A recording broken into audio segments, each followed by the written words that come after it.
On this particular manual, we did discuss putting all the travel, meals, mileage, airfare, everything that has to do with the conference under training. So in that instance, you'll see on the continuing education, it's all the same code on the side. You just have to fill in your department that it's being charged to.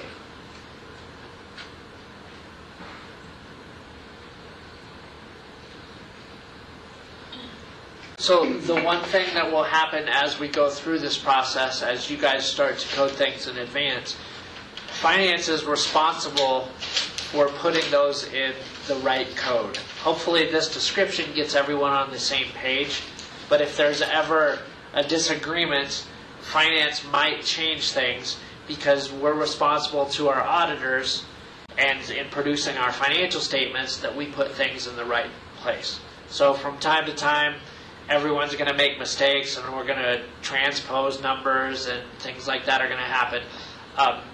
We'll look at this, make sure that it makes sense to us, and if it doesn't, we'll communicate back to you, hey, I changed this to this account because it didn't make sense, or the budget manual says it needs to go in here. Can you please start making everything recorded into this situation? So that's finance's responsibility in this, is to make sure that we're adhering to the budget manual, and also we're using kind of common sense that is required in producing our financial statements to make sure that we're not misleading anyone that would use the financial information that we produce. So, again, this document's going to be out there on the Z Drive, so everyone will have a chance to read through it. It does have all the revenue accounts and all the expenditure accounts. Most of the information on what the description goes is stuff that I was provided either from you or my staff historically on what's been recorded in those accounts. Something, for instance, that didn't make sense to me, but we've continued with, is snacks are going into library supplies. We thought about potentially setting up a different account to track all of that, but the dollar amount that we spent on it wasn't large enough for us to go through creating more administration of a small dollar amount. And some of the directors or managers might be able to speak to that. Some of the detail that they would like to get to is have a separate account set up for $1,000 tracking, similar to what you asked with Lori wanting to, do after school. From our standpoint, we can't set up accounts for every $1,000, $3,000, maybe even $5,000 transaction that the district is going to go through, because we already have hundreds, if not thousands, of accounts.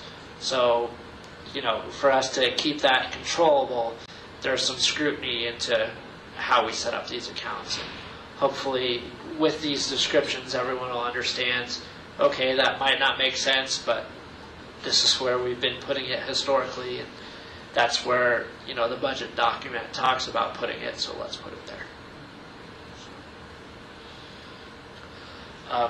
Another option that you guys have, because this is out there for you, if you want to cut and paste things that make this more specific to you, you can save it. It is read-only, just so there's not changes made to it, but you can save it and make it more user-friendly to you, so you don't have to scan through. I think this document is 30 or 40 pages. If you want to condense it down to 3 pages that you're going to live in on a daily basis, feel free to do that. You mentioned a 9-digit code, and we're talking about the first 5 and the next 2. What are the last 2? The last 2 aren't used as predominantly as they were in the past, and it's something that we've done. We've set the system up one way. We can't go back and change it.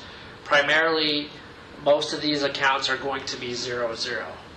What we did, or what was done in the past, is we set up a code for PSTs and ASTs and LMS. So there are 00 through 05 or 06 for other types of reporting needs that are no longer used.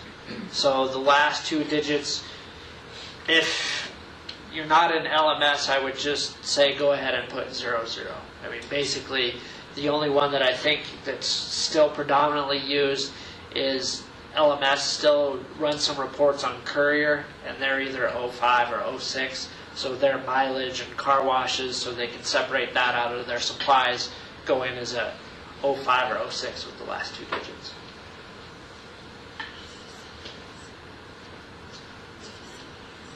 Yeah. So Jeff, in the past, we've also gotten that detailed report showing every charge to every account for our area, or at least the supervisors got them. Is that still going to happen, or no? We can provide that upon request. So in order to save trees, I guess we'll do it as often as you would like, and we can produce it and send it to you. It's just I don't know who uses it and who doesn't. So until we have a request for the report, we're not going to produce them.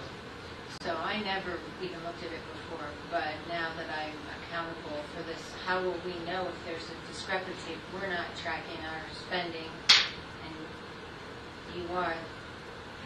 I'll just trust it. Yeah, and it kind of depends on how you want to handle it. I mean, if you're a little uncomfortable with that now, I guess I would suggest for a couple months you potentially track your own and then see where we're at as far as a reconciliation and hopefully get comfortable with what we're producing. Other people have just relied on what we've produced for them and use it to make sure that, you know, until they see significant variances, they don't want to get into that detail. And then if we code something a certain way and finance changes it, you would let us know? We will.